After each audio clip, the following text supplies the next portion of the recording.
What's going on, everybody? It's your boy, Matt Burrill, here to tell you guys about my friends from Big Friendly Productions. Now, they specialize in creating merchandise for bands, artists, and even lifestyle brands. With their in-house equipment, they can provide shirts, branded hats, and more, as well as some graphic design services. They offer order fulfillment to handle your online orders and ship your merch straight to your fans from their shop down in good old Birmingham, Alabama, baby. Now, whether you are getting your first shirt, you're just starting out, or you're going on a 40-show run, hit them up for all your merchandising needs. Check out their website, bigfriendlyproductions.com, or shoot them an email, merchandising@bigfriendlyproductions.com. Now, we're going to get into the episode. This is Outside the Round with Matt Burrill. Also, make sure you guys like, rate, subscribe, tell your mama and them. And for more details and to get in touch with the rest of the familia, visit raisrowdy.com. Now, let's get into it. Outside the Round with me, Matt Burrill, a Raise Rowdy podcast.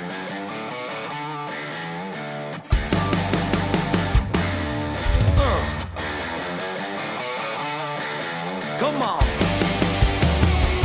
This is Outside the Round with Matt Burrill, a Raise Rowdy podcast. Yeah. What's going on, everybody? Welcome back to Outside the Round. It's your boy, Matt Burrill, and today we have got a very special guest, a new friend of ours, hailing from the great state of Oklahoma, which is one of my favorite states to go to. I think very underrated place. We got our girl, Kaitlyn Kilian, with us. Kaitlyn, how you doing? I'm good. How are you doing? Doing good. It is a Wednesday. It's like midway through the week. What are your weeks here in Nashville like consist of? Like, are you writing a lot? Or are you? Yeah, I most of the time I'm doing lots of writes. Okay. Just trying to get ready for the next project, So we have some new stuff coming up. Hell yeah. Working on a new project already again, and yeah, I'm getting excited for that. So I first saw you at the opening for our mutual good friend, Mr. Wyatt Flores. Yes. At the Basement East, and that was back, I want to say, like over the summer, right? Was that over the summer, like in the spring? Was it this? Maybe. Or was it in the fall? Or is time just moving so fast? It was in like September. I think it was in like September-ish, Okay. maybe. So that's probably when it was. Yeah, because that was my first time seeing you, and I was out there with Brendan Cato and some folks from Wyatt's team, and they're like, "Yeah, this girl's from Oklahoma too. Her name's Kaitlyn. She's awesome." And Yeah. You freaking killed it. And I was like, I'd love to have her on the podcast and get in the Kaitlyn Kilian business before the rest of the world does, as you're starting out. And Thanks, here yeah. we are doing this podcast. So how long have you been out here in Nashville? So at the top of this year, it'll be going on 2 years. Oh, So, awesome. Yeah, before that, we were coming back and forth a little bit, just getting in some studios and figuring out, how everything out here worked. But we came out here about 2 years ago and started writing and, getting the feel of Nashville. And It's a long drive coming from Oklahoma. It's a long fucking drive. Like, I love Oklahoma, but I've done Oklahoma in a van before. Not the same as Oklahoma in a bus or Oklahoma by plane, like flying into Tulsa or something. But that's a lot of back and forth. So when you were doing those back and forth trips, how long were you staying out here? we'd come out here for like a week at a time. And then after we all started, moving out here and stuff, we were staying in like Airbnbs for a while. So that was like our home. We were just bouncing from Airbnb to Airbnb. In all different sections of town, I bet, too, right? Oh, yeah. That's how we figured out where we wanted to live. So, I kind of was familiar. I wasn't familiar when I first moved to town. I was living out in like Laverne. And I've lived in Laverne. I've lived off Waldron Road. I've been at the mercy of I-24 getting in and out of the city. I didn't mind it at first until I was moving out, and that was some weird stuff was going on. Yeah, that's kind of sketch. That's Laverne shit for you. That's that sure. Rutherford County shit. Some scary shit. It's wild. And you got like Sam Ridley Parkway over there. Tons of cool restaurants, and there's a Chick-fil-A there, which is always a win. Like all kinds of good shit. Like on that exit just past Laverne, but there's some interesting shit over there. Like there's that there used to be that motel. I think it's like a big gas station now behind the Dollar General. Mm-hmm. Used to just be like a Dollar General, like a shady motel with a bunch of big rigs parked. Like there's some shady shit. Yeah. If there's a bunch of big rig like trucks just parked down a motel, probably not the best motel to go in. And my house was like a mile up the road from that. So So all Have some kinds- stragglers come over. Oh, you see all kinds of shit, you know, like a spot where there's a pilot and there's a motel like that, like next to Never each other. Never Oh, say. you see some wild stuff. So where in town did you end up, like when you fully got here? I kind of bounced around a little bit. Now we're down in Brentwood, but Nice, Wilco, you made it. You made it to made where it. everybody says that they want to live in Williamson County eventually. That's like where they want to get to. And now you are there at a young age. I am. Kaitlyn, you've done it. You've made it to Brentwood. Hopefully it withstands It lasts. itself. We're crossing our fingers, but you know. How long have you been over there? Since probably the top of this, like in spring Okay, sometime. cool. Yeah. So it's going on a year, probably getting close to a year. Yeah, very different from Oklahoma. Yeah. Growing up on the family farm, right? You're a For sure. farmer's I'm daughter. a farmer's daughter, yeah. It's a lot different. This whole place is a lot different. How so? What would you say the biggest differences are for somebody from small town life coming to a metropolis? And you're living in the suburbs, so you're not even like living in the city, but it's got to feel like the city for you coming from 1,000 acres in Oklahoma. For sure. Well, first thing is I got a Taco Bell, and like a McDonald's and a Walmart, right up the street. It's just such a weird thing, That it's that close to you right now? Yeah. We haven't, so for a very, very temporary time, you know how they'll put like a Subway and a Quick Trip or whatever? Yeah. Which we call them Quick Trips. Yes. Because it's a quick little trip. It's a quick little trip. Yeah. But I'm like, holy crap, we got everything just right here. We moved up and got a Dollar General, a couple years ago. So that was pretty cool after I, went off and moved off from my hometown. But I've realized real quickly that there's a lot of things just at the tip of your fingers here. But also not knowing my neighbors. It's been weird. Yeah, I don't know my neighbors either. Actually, I do know one neighbor, and I know they don't watch this shit because that's why they're different. So I'm living in like a subdivision, like right around the corner. It's nice. We pay like HOA fees and shit. Like it's like a nicer neighborhood. I'm like this is a step up from when I was living in Laverne or Antioch or because I've bounced around in my 5 years here, and the neighbors next to me are like they're like doomsday preppers. Oh. Like they're doomsday. They think my house is owned by China. Oh, yeah. And then I'm supporting the Chinese government by living there. And I'm like, I'm just your neighbor. I'm just renting from this online company. Did they tell you that? Yeah, they've told me that. They're very interesting and weird and nice people. But but just oddballs. There's just some oddballs there. Yeah. So not knowing that's a pretty good thing that you don't know your neighbors because they could be They could be preppers. Yeah. I mean, I've kind of wondered that too. I'm like, maybe I don't need to know my neighbors. Yeah. Well, I feel like Nashville, it's different too when you have a house and you have a family and like you're planning the roots like that. It's different than when you move to a place like this and you're like young and pursuing. Yeah. Because how old are you? I'm 25. You're 25. Okay. So you moved out here when you were 23. That's how old I was when I moved out here. Oh. I was 23 as well. I was coming from New York though. Very different place from small town Oklahoma. Very different place. Like big city New York? Like suburbs. Okay. Like suburbs. So like Brentwood to Nashville, but it's New York, so you got to cross like 2 bridges to get to the city, and pay like $20 a bridge. It's stupid. You got to ask Wyatt. $20. Wyatt was just in New York last night. You got to ask Wyatt about touring through New York City. And the headache that those boys must have gone through. You can't play a show in New York City and not get a fucking parking ticket. Like the cops just look for buses and just put fucking $200. Dang. But it's like there's nowhere to park the bus. So what do? You just eat the tickets. I ain't never been to New York, so maybe one of these days. What's the biggest city you've been to? Ooh. Would it be Nashville? I mean, I've been down to Texas, cities too. Is there anything in Texas? I mean, there's Dallas. 'Cause I've been to Dallas, Austin. Oh, so you've San seen Antonio. Dallas is so big that it's Dallas and Fort Worth. I mean, Houston's fucking massive. Yeah, I've been to Houston. Man, because I'm from Oklahoma, Yeah. I've been all over Texas, Yes. but moving out here, definitely I feel like it was a lot bigger until I've been here, for 2 years. Like, Yeah.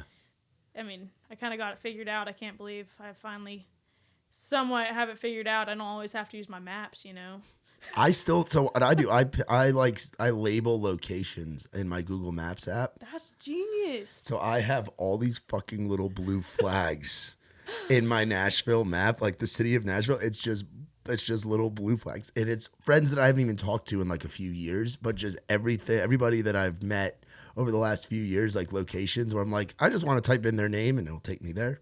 Yeah, that's And smart. I have that for all over the fucking city.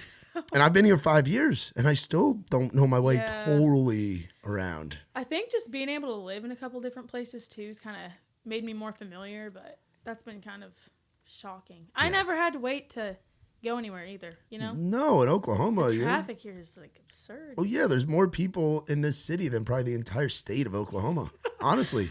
Even when OU and OSU are in town are in session, like, because I know Stillwater, it's probably like Alabama, where in Alabama the second and third largest city are Auburn, Alabama, and Tuscaloosa, Alabama, when college is in session, or when it's football season. When it's full, yeah. Yeah, but then when it's not, there's like small college towns. It's the same thing. It's got to be similar with Stillwater and Norman. It has right? to be, yeah. I mean, I never really looked into that, but have you been to Stillwater? oh. I fucking love. Shout out Tumbleweed. Shout out Terry or not Terry. Carrie. I'm so sorry, Carrie. Cut that out. Cut that. We'll edit that in post. We probably won't because that would require work because I'm the editor. But our boy Carrie and Tumbleweed is like literally one of my. And I've been through Oklahoma City. I've been through Tulsa. Been to. I'm trying to think. There was one weird. I went to one town in Oklahoma. What the fuck was it? No, I've been to Eufaula, Oklahoma. Okay. Eufaula, wherever that is. We did a show with Mike Ryan out there. And then we went to somewhere in Oklahoma. It was like literally middle of nowhere. Like we showed up to this like ranch thing and they were burying a cow. Like a cow was dead. And we showed up and I'm just like, what is going on? Like we got out of the we weren't in a van, we were in a bus. We got out of the bus and it's like these farmhands like dragging a cow right in front of the bus, and we're like, "What the fuck is going on here?" And it was you like, in Oklahoma or in Medford?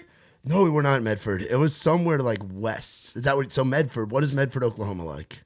It's north. Is that what you're asking?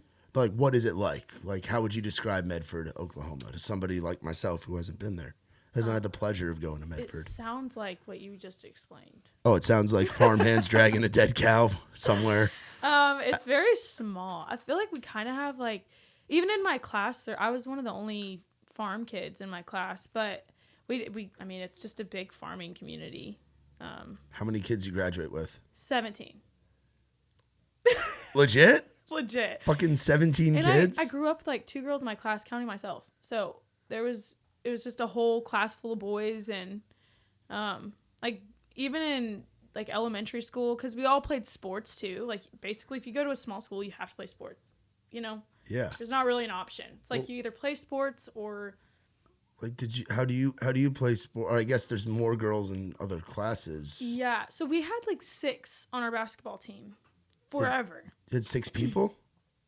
Yeah. We had 6 girls because we didn't have any girls in my class.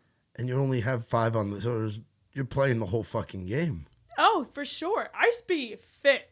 Back in the day, man, I could run forever. I was slower than sin, but I could run, man. See, I graduated with 390 kids, and my school's only gotten crazy. bigger. Yeah, and I was like a small. My high school, my town had 2 high schools, so we had 2 high schools, each graduating around 400 kids. So if we were all together, it would have been like 800. We were pre-K through 12, all in the same school. Okay, yeah, that's what my my girlfriend has a little girl. Her little daughter, Charlotte, just started kindergarten, and it's one of those K through 12 like private kind of thing. Yes. Yeah, because then you don't have to even learn a new school. Like you know where everything is. You really do. But we did just build onto our school. Really? Yeah, we got a new basketball gym, and we're like really fortunate. Our town's really pretty like lucky with it being that small. Yeah. You know? Yeah. How many tornadoes have you experienced living in Oklahoma? Because I feel like that's part of the Oklahoma experience. Oklahoma, Missouri, Nebraska, like you just deal with shit like that. Sure. So, okay, talking about tornadoes. Yes. First off, Or do you call them tornadoes or twisters or what? What do you call them? I mean, tornadoes. Tornadoes. But you've seen the movie Twister? Yes. So I grew up like 10 minutes away from Twister. Oh, no like, shit. Waukeeta? Yeah. Yeah. I grew up. No shit. Yeah.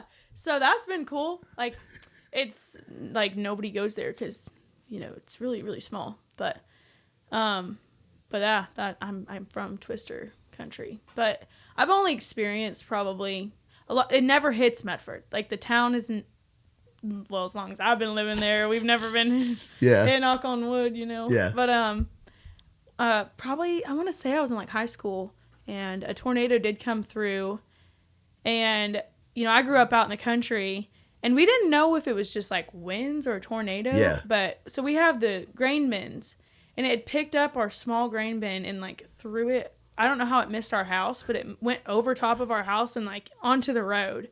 So it probably went like 200 yards. Oh, and wow. It was crazy. So we don't really know if a tornado came through or not. We didn't really take like any, you know, coverage or anything. Yeah. We were just hanging out, woke up the next morning, and we didn't have a tree in our front yard anymore, and our grain bin had been flying around. So that was probably the worst tornado that came through, because it ended up hitting my friend's grandpa's farm and totally knocked everything out. So yeah, I was here for I think there's been 2 since I've been here. The week that the world shut down due to COVID, Nashville got hit with a good size tornado. It actually came right through this section of town too, like Hermitage, like this area. It went right through it. Yeah, fucked up a lot of things. East Nashville, like the basement east, where I first saw you, it went through the basement east. They had to rebuild that thing. Really? Oh yeah, like went through it. There's like pictures of like the sign for the basement east, like split in half. Oh my gosh! I need to go check that out. Yeah, it's on. Yeah, I remember going to East Nashville with like my buddies with like chainsaws and stuff, like cutting down like trees that fell on houses and cars and shit. It was nuts. It's in New York. We don't have fucking tornadoes. Like I was like, what is going on? We get like a foot of snow, which I know you guys get that in Oklahoma too. Yeah, y'all on occasion. Y'all will get a lot. Like it'll get cold as fuck in Oklahoma. It does get cold. It'll get as hell. cold as fuck. It'll also get hot as fuck. I've done shows out there in the summer. I've done shows out there in the winter. We get all extremes in Oklahoma. Hail, snow, ice. Yeah, in Oklahoma, I remember talking about it with Wyatt when we had him on the podcast. Like for me, Oklahoma's at the forefront of country music right now. The artists that are coming out of Oklahoma, it always kind of has been. I mean, you look back at like even bands like The Great Divide, like Hinder, like Turnpike, like there's all these bands that come out now, obviously with like folks like Zach Bryan, folks like Wyatt Flores, girls like yourself, like Oklahoma's got something to say and got a story to tell. And a lot of times it's a sad story. For some reason, motherfuckers in Oklahoma are sad. We like, are. You guys are just sad. And Wyatt attributed it to just there not being a whole lot going on, to of course, like historical events like tornadoes, like the Trail of Tears, like things that have just over time, it just feels like it's like the Mississippi Delta, like the Deep South, where there's not a lot going on, and there's a lot of areas that don't have like reservation land and like small town farmland and things like that. Like, what do you think it is about Oklahoma where you guys are just, the songwriting is just deep? I mean, just like you said, just like the history that goes back, and I come from, you know, deep history of farmers who've been, I mean, I remember my grandpa telling me that I want to say it was I think it was his dad. They lived in old train cars. Whoa. Out on their farm. That's old school. Yeah. So they built a house and it burnt down. Like they spent all that time and money, you know, building this house, and it was really beautiful, and it burnt down to the ground, and they didn't have anything after that. So they had to live in these like box cars for 2 years, I think is what ended up happening, while they were trying to rebuild everything. And we still have our like family estate, you know. Yeah. And so that's cool. Like they still have the car, like there's still cars out, like box cars out there and everything. And I think just over the years, these farmers have gone through so many, in my situation I come from, I'm just relating it, you know, to myself. But, you know, there's been a lot of loss over the years. Like you said, like the weather, you just never know. Like you don't know if it's going to rain or if we're going to have a terrible drought, or, you know, we might get hailed out, or whatever the case may be. We've had terrible years, and like this last year was pretty dang dry, and it was hard on like our cattle, and you know, a lot of people were having to sell all their cattle. And it's like, what do you do? Yeah, I mean, you can't control that. Like you got to play with the hand you're dealt. Yeah, and also, you know, suicide runs so high in farmers. If that's a whole thing, you know, you can go. Really, to that. I didn't know that. Yeah, it's become like it's kind of overlooked. Like, people don't talk about it, It's just kind of, I know, people that have come, they just get too big, like, deep in a hole. Like, you can't just go and pick up and say, hey, I'm going to be a farmer someday, Yeah. You almost have to have it handed down, through your family anymore to be able to be a farmer. So if you're growing up and you say, I want to be a farmer someday, the likeliness of it happening, you either have to have a lot of money or, you have to have it handed down, through your family almost. Yeah. Just because it's so, like, the price of farming is just so expensive anyways. And, it's almost unheard of people just picking up and being a farmer. Yeah. But there's a lot to it. There's a lot of heartache and just a lot of stress. Like, my goodness, I grew up with, you ask a farmer during harvest season if they've had a heart attack or something, because my gosh, my dad, he's like one of the most stressed out people I've ever met in my life. Sweetest man, but when it's harvest time, you just gotta. Because he's passionate about it, because he knows. Well, he knows he has to provide too. It's got to be that, just like it is with any job, but especially something like that, where you're not just providing for yourself, but you're providing the food for the community too. And for sure. And there's so much shit that's out of your control, like we talked about with the weather and stuff. So, and it really is all based around that too. You have such a short time span, because to get everything done within that time span. If it rains, it'll push you back, further, and then there's a whole thing with all that too. But yeah, it's stressful, and it's hard on families, especially, if you don't have time, whatever. Like, yeah. How young were you when you started helping out on the farm? Because I would imagine it had to be like almost out of the womb, right? I mean, I was involved around it my whole life, yeah. But I have 2 older brothers, so I didn't really have to, my dad didn't super rely on me until I got a little older, but I knew how to drive a tractor and stuff from real little.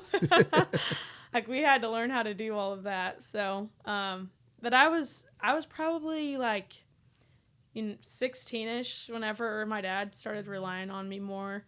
And then as I went, because my brothers moved out, and he didn't have anybody to really help anymore. So they both, where are they at? They still live in Medford, actually, but they're both married and have kids. My brother, I actually just had a niece. Oh, really? Congratulations. Yeah, thanks. That's awesome. What's her name? Her name is Riley. She's named after my brother Ryan. So oh, nice. I thought that was pretty cool. But yeah, I have 2 nieces and 2 nephews. So wow. Yeah, I'm a proud aunt. That's awesome. Kids are fun. They are fun. Kids are a lot of fun, and for me, I mean, I've gotten to be around a little one. Like last night, I was playing a Peppa Pig matching game with like 1 million cards on the table. I've seen that. And I got smoked.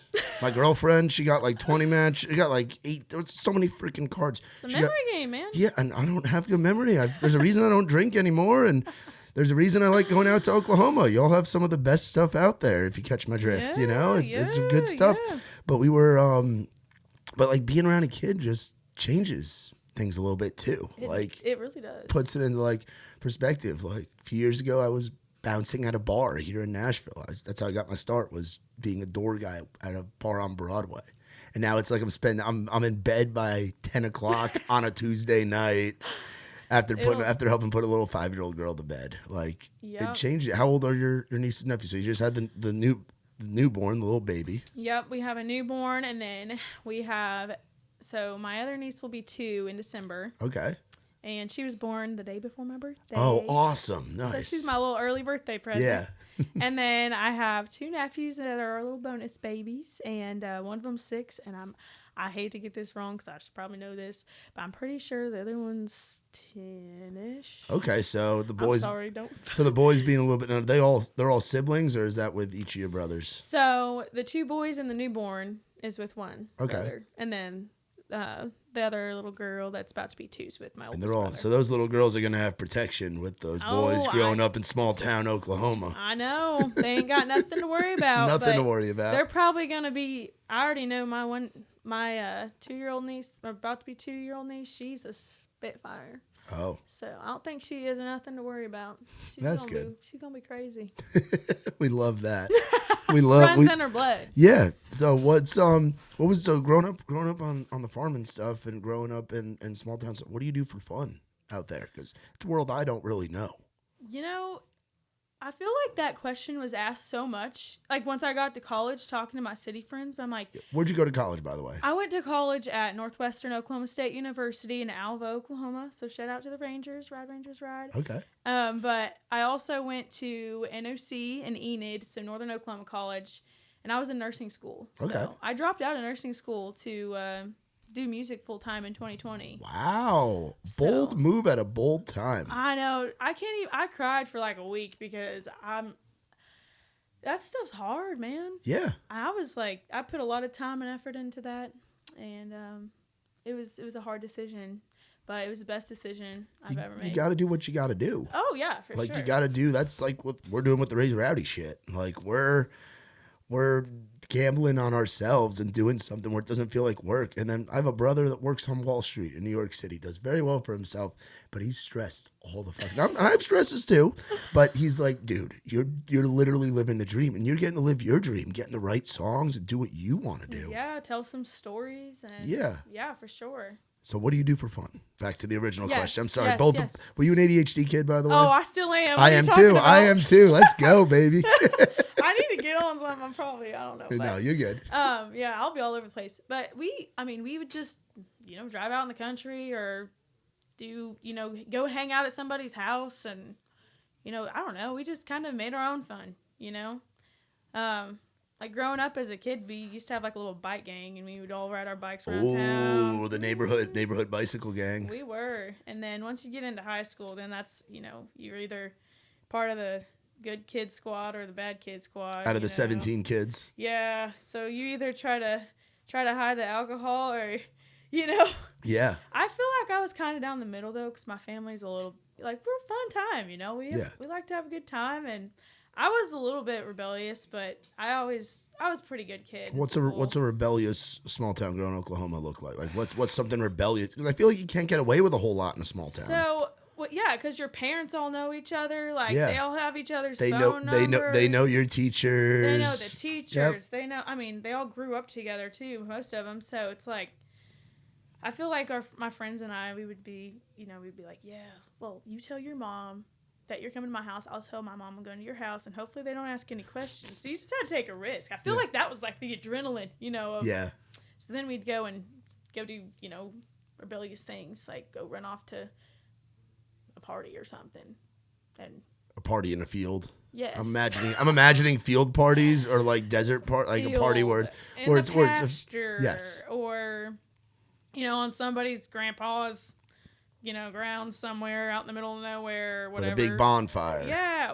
Which we didn't have too many bonfires because the smoke, or like people you don't want to get caught. Oh, yeah, because out there you can see for miles. Yeah. So we would, just bring everybody's vehicles around in a little circle and use the lights if you need to. But we'd park our trucks, in a circle too, and everybody'd sit on like the tailgates or whatever. And then, just make sure you don't leave any trash behind. So you just dang sure can't get caught. You know? Yeah. What kind of truck were you driving?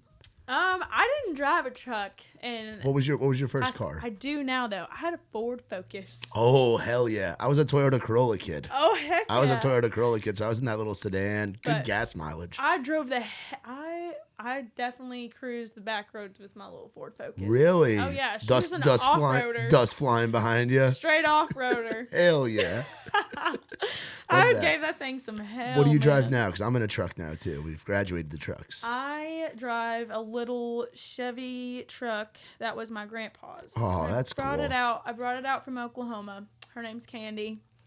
I had to give her a name whenever we came out here, so it was actually one of my dad. Like we kept the truck and it was sitting in the shed, and I needed a vehicle out here because I was like, I don't have to drive my car back and forth, and I want something when I'm home because I still go home quite a bit. Yeah. So I was like, I need something out here, so I got my little red short bed single cab Chevy truck, and I drive the heck out of it. It's given me some trouble lately though, so that'll happen. We're kind of fighting with that, but it's okay. There's no AC, but I got my little crank window. Oh, crank windows. Hell yeah. Crank the windows down. Old school. Old school. I love it. Yeah. That's cool to be driving a grandpa's truck like that too. Yeah, I agree. Like it has that family feel. It's like the Lee Bryce song. I drive your truck. You were close with your grandparents, I'm imagining. Oh yeah, I was the baby of 40 grandkids. 40? 40. All in the same small town? Yeah. Well, so my grandparents had 12 kids. Oh wow. Yeah. Farmhands. Farmhands for sure. I think that seriously, they just need That's some part help. of the old school mentality. Yeah. The more we have in the family, the more help we got on the farm. Yeah. The less people we gotta pay. But more people you gotta feed. Yes, so, more mouths you gotta feed for sure. I mean, but it worked out. I come from a pretty good family, and my grandma was like my hero. So both my grandmas. I have the best grandmas in the world. Why do you say that? She's just like being able to raise that many kids, for one. I think it just, I figured most people would go crazy, right? But yeah. She just was the most calm, like sweet. She's passed now. Both my grandparents on my dad's side passed. I had the 12 kids, but she was just so calm and sweet, and she could make anything. And she just, I don't know. It's just like the humbleness and peacefulness of her was just so inspiring, I actually have a song coming out here pretty soon that I wrote for them. Really? Yeah. What's it called? It's called Golden Picture Frames. Okay. And because my grandma, she had like pictures up all over her walls. Classic grandma stuff. Covering in gold picture frames. And so like everybody's pictures, like all of her kids' senior pictures, her senior pictures, her and my grandpa. Oh. All the weddings and all the grandkids on one wall. So was it literally just a whole wall of pictures, like a tree where it just expanded out? It was like the whole house. The whole house was just pictures. It's like a museum, like a family museum almost. It was like a museum. That's a great way of putting it. So I just, when I think of her, I always think of that, all those, they all had the same golden picture frames. And so it's just kind of funny because you think of like an old grandma. Yeah. When you think that, it takes you back to your grandma's house. That's awesome. So. Yeah, I grew up very close to my grandparents as well. We, on my mom's side, on both my mom and my dad's side, but on my mom's side, because I grew up in the same town that my mom did and that my grandparents did, and like the same area. And granted, it was a suburb of New York, a little different than small town Oklahoma, but I grew up like always living within like 10 minutes of them and like having days where it'd be, my grandma would call it Grammy days, like grandma days. So where I'd spend the whole day with her kind of thing, and very close and still close with them. And they're up in back up north right now, but like there's something special to having a good relationship with your grandparents. I'm very excited for that song to come out because my grandma also had pictures everywhere. Then we upgraded her to the digital picture frame, where it like changes out, so it's one frame, and you can put like a few hundred pictures on there. Save so some it rotates. Space on the wall, Save some space on the wall for all of her other stuff. All of her other stuff that she's got. Shout out to Grandma. We jokingly call her, I jokingly call her G Unit.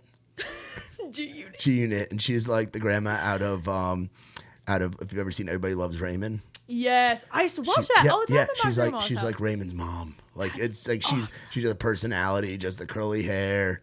Been dyeing her hair for years. But there's something special about having a good relationship with your grandparents and stuff. I agree. And my other granny, my mom's mom, I just took her to Jamaica with me. You just took her to Jamaica? Yes. You took Granny out of the country. We did. And my aunt got married, and so awesome. Granny was shimmying all over the place. Whoa. Drinking drinks by the pool. So Enjoying she's my party granny. Party granny. She's where I get the wild side from. The wild side. But then there's a lot of balance that goes on. It is all about balance. Yeah. It really is. She's fun, and she's still kicking it. She's 70. Yeah. She's about to be 79. Wow. Just rocking. Has she made it out to Nashville yet to visit you?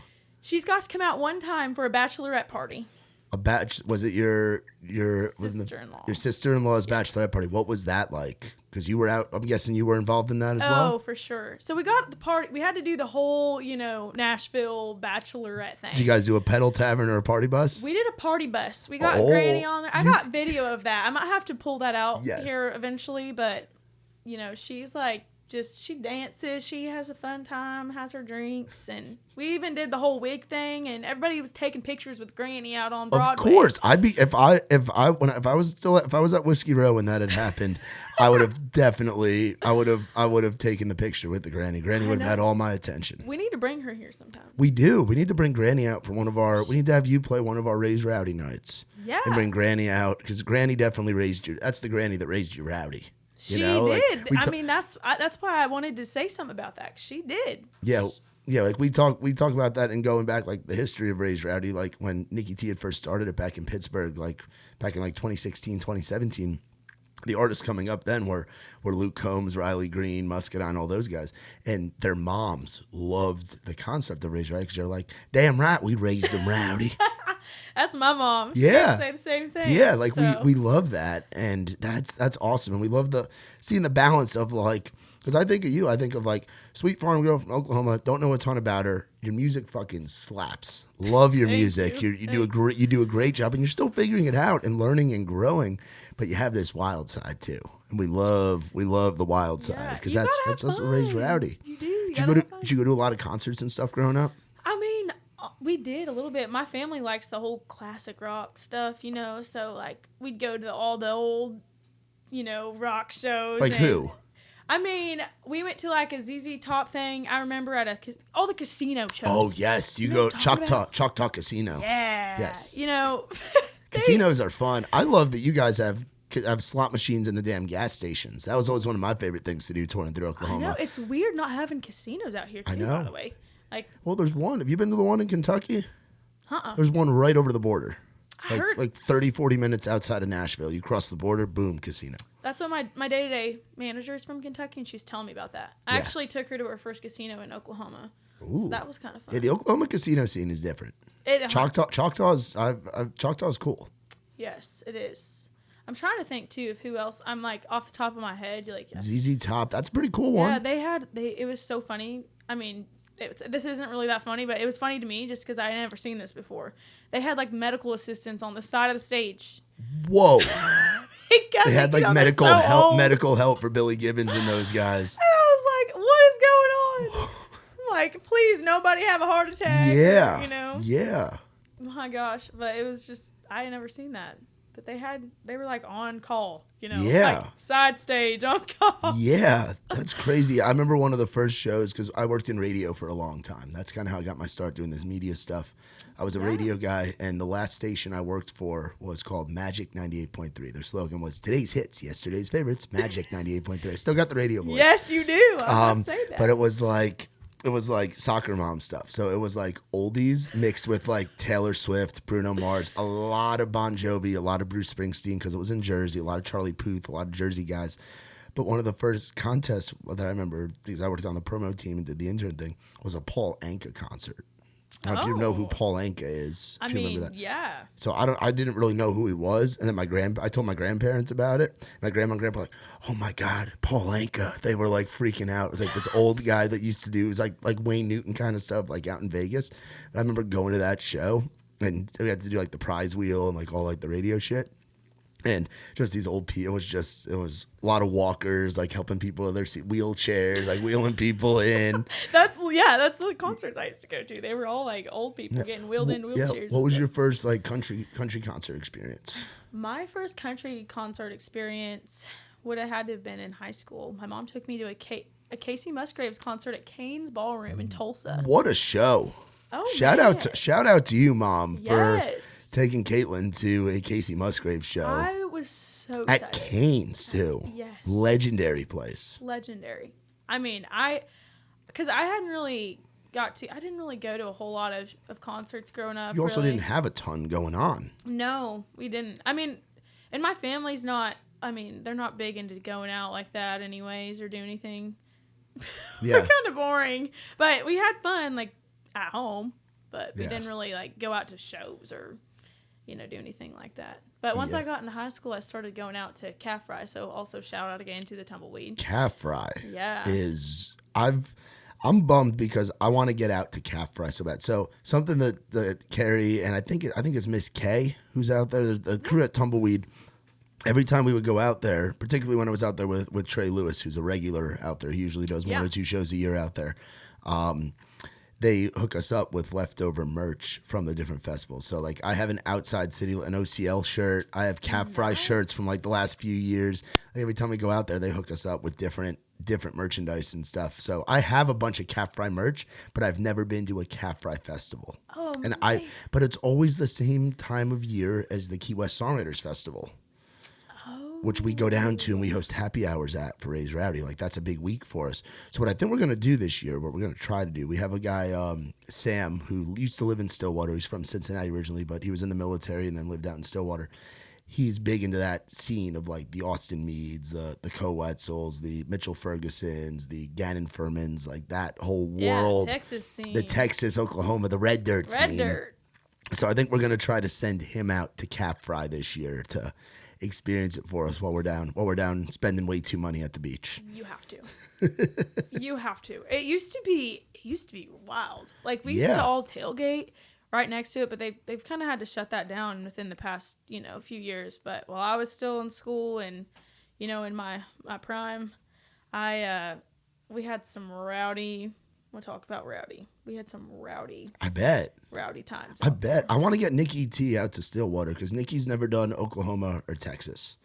And I've been blessed to be able to go out there on tour and stuff. And the Oklahoma scene, it's just people really appreciate the music. What's interesting about that scene too is, it struck me as being something very different.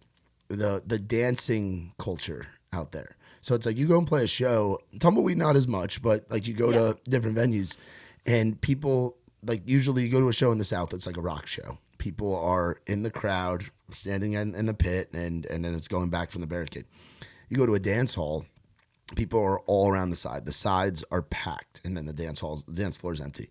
The band starts playing, they like the song, they get out there, and they start dancing. And then the song ends, and they hop off. And then they wait to see how the next song sounds, then they go out there and dance again if they can dance to it. I play a lot of shows like that, actually. Yeah, that's what your scene is. Like it's so different. I've talked to so many artists that are from Nashville or from the South that come out from this side of things, go touring out there, and they're like, "Man, it was weird out there." And I'm like, "It was weird." I'm like, dude, it's just the culture. It's twirling around the dance floor, and they're still watching and listening, but it's just the dance floor is the dance floor. No drinks on the dance floor. The dance floor is a sacred kind of thing. Like twirling someone around at Cane's it's a different world for sure. So have you done shows outside of Oklahoma? Well, you've done the stuff with Wyatt, so you got to see. So for you, was there a little bit of like culture shock doing shows in the Southeast or in different parts of the country compared to the scene you come from? I mean, I would have to say yes. I mean, for one, it's just being out on like a tour anyways. It's going to be different. But I think honestly the biggest one was going from different towns and realizing how different, like the different places will react differently to you getting up on stage. Like I've had out in Raleigh, North Carolina, shout out to North Carolina because I fucking love North Carolina. I love it. I can't even compare it to anything else. It was just like you get up on stage and they immediately respect you and they just take you in like their family. Yeah. Do you remember what the venue was in Raleigh? Was it a theater? It was a theater. It was the Lincoln Theater. I think that sounds right. Yeah, the old. It's like very old. Yes. There's like the balcony. It's like a theater, but there's not seats on the bottom. Correct. Yeah, I've done a couple shows in there. Oh my gosh, it's a cool spot, and that's where guys like American Aquarium got their start, and a lot of bands in the Americana scene in the Southeast got their start in. I've been out there a few times. It's a cool spot. It's a cool spot, and they're loud, and they never even heard my songs before, and they were like picking it up and singing it like along with me, and I was like, hell yeah, y'all are cool. Yeah. And then you have other places where I feel like everywhere was a little bit different, like going from Kansas, which was more of my that's more of where I'm from, and it was more expected. Like I felt like it was kind of more like Oklahoma show a little bit. Yeah, it is the Midwest. It's a flyover state for sure. Yeah, and a lot of the same kind of background, farm kids type of thing. And then you go from that and then out to Raleigh. It's just totally different. Yeah, how many dates did you do with Wyatt? Because you did a lot this past year, right? Yeah. Oh man, I don't know the exact number. I missed 3 shows because I got sick, like real sick. And it wasn't COVID, but I don't know. I couldn't, like, I lost my voice. I was coughing my head off, and I had to miss 3 shows up in Chicago, Milwaukee, and so you missed you were supposed to go to the rave. Yeah. The rave. I remember so I had Wyatt on the podcast at our old space right before he was getting ready to go out there. And I told him, yes. Chicago, cool as fuck. Chicago. I was so sad about that one. Chicago in the summer is one of my favorite places to go. And the food's great. The people are great. They're a legal state. It's awesome. And they love country music. It's one of country music's biggest markets. And Joe's on weed. Joe's live. Shout out to Ed and Dave and our friends up in Chicago. Yeah. They're a fantastic place. Milwaukee's cool because you know the history of that room, the Rave Eagle Club? I don't know the history behind it, but I kind of looked a little bit into. Is that the one in the big hotel? That's the big hotels across the street. So it's Jeffrey Dahmer country. Yes. So the Rave Eagle Club, it used to be like an old like rich people's kind of club where it just has a lot of like history to it. There's the pool in the basement. Yes. And that's where the Mac Miller thing's on the plexiglass. I know Wyatt. In the pool, yep, right? Yep. Okay, yeah. And that's where Wyatt and all them, like they give you the ghost tour, like the history tour. Because it's the place, they have like 3 or 4 venues in that building where they can do 3 or 4 shows at one time. Yes. There's the big ballroom upstairs. There's the bar stage. There's like what used to be like the old bowling alley, and that's a stage. And then they have a club stage on the main level near where the bar stage is at. And it's crazy. But you walk in, I remember getting the goosebumps because I get weird with ghost shit. Like I can feel the vibes, like even in like newer buildings. Like at my girlfriend's apartment, it'll be like the middle of the night, and she'll be like, "Babe, what's up?" I'll be like, "I just heard something." I get like this weird energy kind of thing. That's me. Like, I swear. Like I lived in a haunted house. It was right around the corner here in Hermitage. The house I lived in before the one I'm in now, haunted as fuck for sure. Haunted as fuck. Dang. And my roommate, he works like security, and he's like, dude, he's like, text me. He's like, "Did you hear that?" And I'm like, "Yeah, I heard that." And he's like, "All right, I'm gonna clear the house real quick," like thinking someone was in it, but nobody was in it. That's crazy. Washing machine will go off random times. The dishwasher, like appliances, will just go off. You'll hear a door shut. You're like, nobody's in this house but me. What the fuck? Yeah, I feel like I've kind of had some weird. I don't know. Maybe it's just like me being overcautious or something, but I get freaked out by that stuff. Yeah, I do too. I get spooked. But I am interested in it. Like you want to like that whole haunted hotel thing or like the haunted building, the rave place. Yep. I was all about that's that. Like that. And then the National, it's a theater out in Richmond, Virginia. That's another one that has like some interesting things that they'll take you upstairs. You're like, that's a little weird up here. Like there's some weird stuff that's gone on in this building. And it's funny how music venues are like that. Radio stations are a lot like that. Like this radio station I worked in, we had ghost catchers or a ghost thing come in there and do like a report on it. In your radio station? Yeah, at the radio station. Yeah, because I used to work at the overnight. I used to be in there like late night. I used to sleep at that radio station because it was so far away from the house I grew up in. So I would have to, where we'd have like a late night thing, and then the next morning I'd have to be on the air at like 6 a.m. So I'd be like, all right, pop up the air mattress, sleep in my boss's office. But like you'd hear stuff like alarm system would go off, like just weird.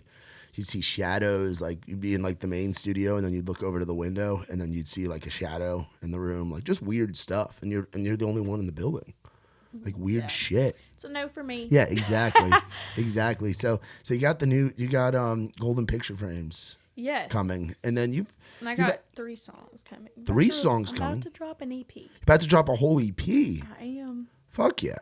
I am. That's awesome because you've got how many songs out now? You've got what, like 4 or 5 something? I have 3 songs. So I was looking at your Spotify stuff. Just released 2. I actually just released a song called Mr. Sunshine. One of my good friends passed away back in 2019 while we were on a harvest run up in Iowa.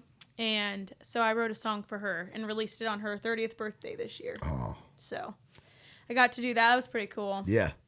And so I wanted to include her in this EP for sure because it's about, my life, like leading up to now and my story. Yeah, I feel like a big part of your music is the stories of what you've gotten to live over your 25 years. Yeah. and you're figuring it out more and more as you go. Have you done the co-writing thing here in Nashville since you've been out here, or were you doing that in Oklahoma before you came out? Or? I didn't do it as much in Oklahoma before I came out here, but I definitely have while I've been out here. I've been really lucky to get to write with some absolutely like legends, just absolutely amazingly talented people, and it's been a very awesome learning experience. So yeah, been mentored a little bit, I feel like, in the writing rooms, and it's really changed the way that I've been able to write my songs and be able to tell the stories. So that's been pretty cool. That's awesome. So what are some goals for you for 2024? Like, where are we hoping that you're getting ready to put the EP out? And 2023 seems like it's been a big year for you and the step in the right direction to, like, all right, I've been in Nashville for a little bit, get the lay of the land, find your homies that you like to create with, get some shows out of town. Like, seems like it's been a great year. What are you looking forward to getting into next year? I would have to say just being able to release another EP after the one that I'm gonna drop the EP at the beginning of the year, but I want to be able to release another one. Okay. By next year, and just be able to keep up with what I already got going on. Hell yeah. So maybe hop on another tour. We'll see. Yeah, that'd be really cool. You get the experience doing that. Now, when you're out doing these shows, are you doing it with a band, or are you doing it? You're doing a full band? Because I think you were full band when I saw you at Basement East, right? Yeah. So actually, I played. If you notice, I played with Wyatt's band. Okay. Yeah, I didn't. Yeah. So that was actually my band to begin with. Okay. Like, we started out in Oklahoma, and then I was super happy for everybody to get to go, and Wyatt got all these awesome experiences or opportunities, and so they were able to go and experience and live out what they're wanting to do. And I've been able to be a part of all of that. So it's been absolutely awesome. Like, I love those dudes. Yeah, it's something, it reminds me of, because when I came, like, the circles that I've been a part of and been lucky, the friends that I've been lucky to make and the guys I've been lucky to tour with, it's like you'll have like a crew, like your friend group and all that. And then someone from the friend group will have that moment where the world is watching him or her, or them if it's a band, and then the rest of the gang will come up as well. Like, we're coming up on the 3-year anniversary of when my life changed, when Trey Lewis put out Dick Down in Dallas. Yeah. Trey was just a buddy. He's sober, I'm sober. Like, we got to know each other very well during COVID. And then when that song came out, which it started out as a campfire song, and he played it around at Live Oak, and the video went viral and all that stuff. And we did a night of, like, we're going to be doing it again soon, where it's Trey and our buddy Alex Maxwell, who produced that song. He's a writer at Sony now. Alex Maxwell and Trey Lewis's birthdays are a day apart, so we do a big birthday party for them every year. And we had planned this birthday party. It was actually the first time that Nikki T and I had worked together on something. And that night, I mean, we had guys like Matt McKinney, Ella Langley, Joy Beth Taylor, all of these friends play with that. And now all those folks ended up getting the eyes on them as a result of Trey, and Trey bringing them up with him, someone reaches that level, and then, hey, let me bring you up too. Like, you guys are watching me, but it's like Wyatt saying, check out my girl Kaitlyn. Yeah. Check out my boys from Oklahoma. Check out, like, all the rest of the crew. And I feel like the Oklahoma crew is a lot like that, where you guys have all kind of come up together and everybody's starting to excel at their own pace, but getting the attention because of a big moment of one individual within your crew. Absolutely. It's just like a family. It is. It's like you get to literally is. And you guys have all lived together, right? Yeah. Like, you guys were all homies. How'd you meet Wyatt? Because I know he grew up just outside of Stillwater, right? Yeah, and I grew up like an hour away from Stillwater, and but we actually met at a show at the Tumbleweed. Back to the Tumbleweed. Which again. show? Yeah. It's called Jammin' at the Weed, and we were in the same, so in Oklahoma, there's a bunch of just, people trying to start up in the music industry, and we were both a part of that same crew, and we had this, writers round going on that specific day that he ended up being in my round, and after I just played a show the night before at the Tumbleweed, and he was there. Wyatt was watching, and so after we got done with our writers round, he came up and he was like, "Dude, I watched you last night, and you're awesome." And he's like, he's like, where have you been? Like, I've never heard of you, you know? And so we just started to talk, and we stayed in touch. And he actually, I always like to tell this story just because I think it's freaking hilarious. Yeah. We got these posters and our names, you know, we were in the same group. And he's like, will you sign my poster? I was like, yeah, man, I got you. Yeah. I was like, will you sign my poster? Hell yeah. And so, but we became really good friends after that. And we actually ended up playing lots of shows in Oklahoma together. And before we knew it, we were both out here in Nashville. Like, we came out together. We were on the same pub and same label. And so we have, you know, we've been able to work together. And it's been so freaking cool to watch him, just because he's like my little baby brother. You know? I'm like, it's such an honor to get to watch him, you know, especially such a good person like him. To see good people win is one of the best parts of this whole thing. Dude, yes. It's been such a cool experience to be kind of like on the sideline and get to, you know, he's had you on the fucking field with him. Like, I was about to say, he's had you on the field with him and had his band and his management, all people that you guys have made this journey out here in Nashville from small town Oklahoma, made it out here to a scene where you guys could have gone to Texas or could have stayed out there and been like, we're red dirt folks, which is cool for guys and girls to do too. Nothing against that. But you guys all took this leap to move across the country together, and it's fucking working. It is. It really is. We didn't know if it would or not, but, you know, it's just the fact that, like, you know, just trying out something and it working, it's just kind of, it's just such a fulfilling thing. It's freaking cool. it's awesome. No, and I love that. Now, some questions. So, favorite places to go in Nashville? Like, somebody's coming out here. Where are you taking them? Okay. Well,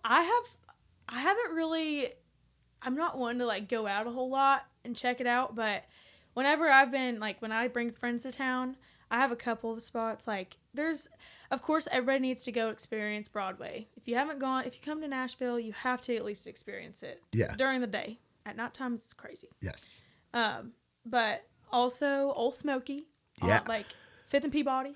So it's so cool. It's got 3 fucking names. I know. It's so cool. And me and my girlfriend and her friends joke around about it all the time. Like, so they're basically saying, "Oh, you're going to Old Smoky? Are you sure you're not going to Yeehaw? Oh, you sure you're not going to 6th and Peabody?" Like, it's I said 5th home. It's okay. One street over, no big deal. I always just call it, you know, Old Smoky. I love that place on a Saturday during football season. Yes. They got all the fucking games. You got to get there early though. We show up when the doors open because you have to get a table.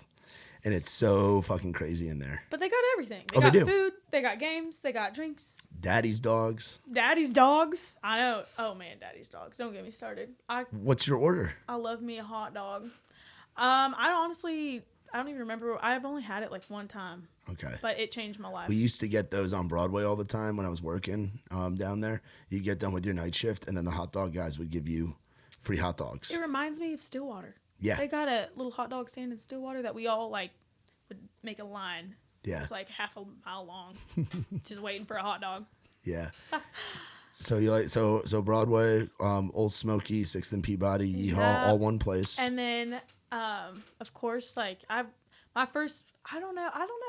I like the Basement East too. The Basement East is cool. The OG Basement's a cool vibe. Is cool. That's kind of where Wyatt cut his teeth in Nashville. Yeah. He was doing a lot of showcases there early on. I think I really like the OG Basement. Like, that's just something about cool. it. Yeah. I like going down to, like, all the little, like, you know, touristy little spots, like 12th Ave.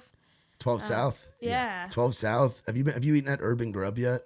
I've not ever ate there. Okay. Urban Grub is so fucking good. It's expensive. It's nice. I've heard it's expensive. It's expensive, but it's a good place if you're like celebrating something. That place is great. Edley's Barbecue is great. Bar Taco. Yes. Is fucking phenomenal. Delicious. My girlfriend's been living in the Gulch since April, so I never really went to 12 South or the Gulch, but I've gotten to experience those sections of the city, and they're great. Yep. Really good food. And it's very girly down there. It is very girly. That's why I go down there with my girlfriend. Yes. It's a great place to take your lady. Yeah, or if you're a single dude looking for a group of bachelorette, go buy them flowers at the flower truck or something. That's a good recommendation. Yes.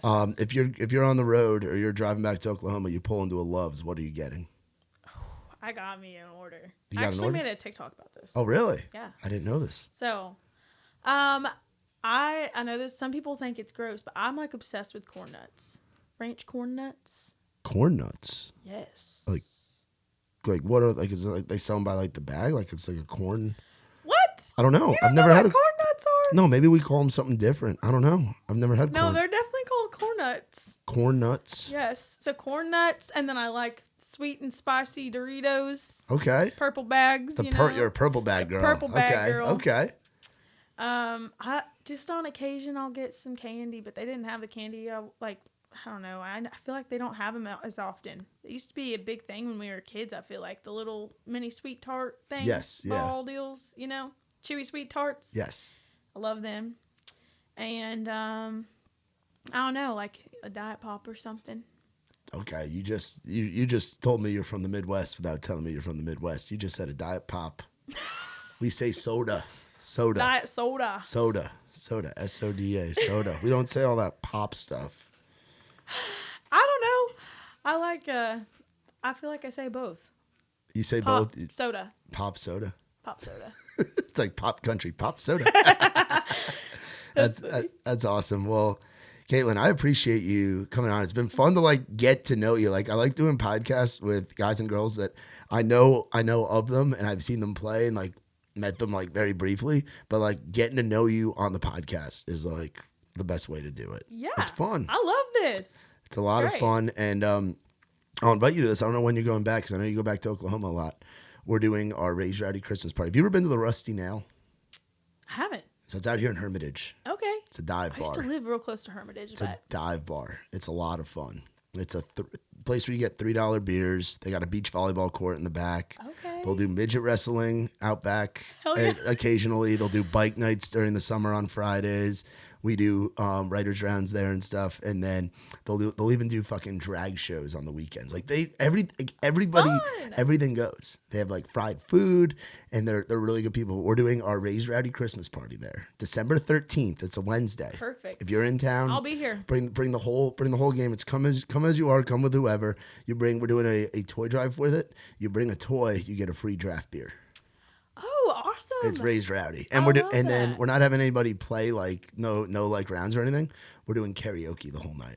So Hell it'll be You're karaoke. You're gonna sing some. I'll sing some Creed. We do butt rock. We're big butt rock people. You're probably like, what is butt rock? So it's back when radio stations used to say like 102.9 The Buzz, nothing but rock.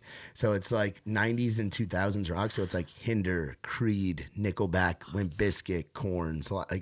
So I'll probably be up. I'll probably be up there singing. My go-to is usually Rockstar by Nickelback. That's great. Or Stroking by Clarence Carter, which is a completely different thing. I did that with my boy Nick Haynes about a month ago. But we'll be doing it's a fun late night bar. But we'll let your team know too. Everybody's invited. If you're watching this, you're invited to December 13th at the Rusty Nail. Come as you are. We're gonna put I don't think the Rusty Nail's ready because we're just inviting everybody. And it's like Christmas parties are usually like formal, like you got to get dressed up and shit. But this is like literally come as you are. We're saying BYOB, bring your own beer money because we can't afford an open bar. So it's $3 beers. You can get Jello shots and syringes. They call them tetanus shots. Oh. Jello shots, $2. Awesome. It's like hometown bar shit. That's freaking awesome. Yeah, it's a place you can actually afford to drink some beer. and free parking. There's a big parking lot, so it's like not like Midtown where you have to worry about like paying for parking or drinks are expensive and stuff. And we definitely have to get you at one of our rounds at Live Oak too. I'd love that. We would love to have you on a writers round and get you connected with some of our other folks that are rising up and stuff. Yeah. So where can people go to find you on all the socials and stuff? It's Kaitlyn Kilian Music on Instagram, Twitter. I think Twitter may be actually a little different. It's like called X. Oh yeah, it's X. X. Do big deal. you tweet much? I'm terrible about I was gonna say I don't do that shit at all. I tried the Threads thing for a little bit, and that didn't really. It's just I can't. I used to be a lot better, but I prefer Instagram and Instagram, Facebook are my go-to. Facebook, and I'm on there. The TikToks. You're on the TikToks, right? Oh yeah, yes. I forget. It's important. That's Importante. The That's TikToks. the important one. Yes, and of course Spotify, Apple Music. Yeah, it's Kaitlyn Kilian Music, and I also am on YouTube. I just released a music video. Oh really? Yeah, so you'll have to check that out. Sick. We'll put the link for that in the description because this whole episode will be on YouTube and stuff. So Perfect. we'll I have love that. We'll have that. We'll get those subscribers up and everything. Yeah, So that'd be that's great. awesome. Well, y'all be sure to check out our girl Kaitlyn Kilian. Did we have a date on Golden Picture Frames? Do we know? It will be coming out in January. Okay, January. All right. So starting out 2024, y'all be sure follow our girl Kaitlyn Kilian. You'll get all the details on the new music, the new EP, all kinds of good shit. And yeah, it's been a pleasure getting to know you, sis. Thanks for having me. Of course, anytime. We'll do it again. Maybe towards the end of next year we can recap your 2024 and all great. that stuff. Let's do it. Well, y'all be sure to check out Kaitlyn Kilian. Appreciate you guys and girls for watching. As always, be sure to follow her on all the socials. Be on the lookout for the new music. And shout out as always to our friends, Big Friendly Productions, Saxman Studios, Whaletown Media, our boy Mitch Wallace with the digital marketing agency. You want to know more about us, visit raisedrowdy.com. You enjoyed what you heard and watched, hit that subscribe button, like, rate, subscribe, tell your mama and them. Well, as always, this has been Outside the Round with me, Matt Burrill. Y'all have a great rest of your day.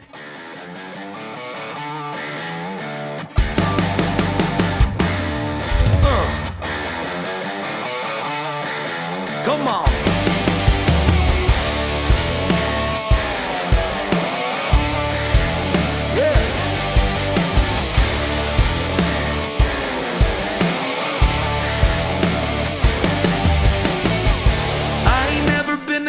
For staying in one place for too long.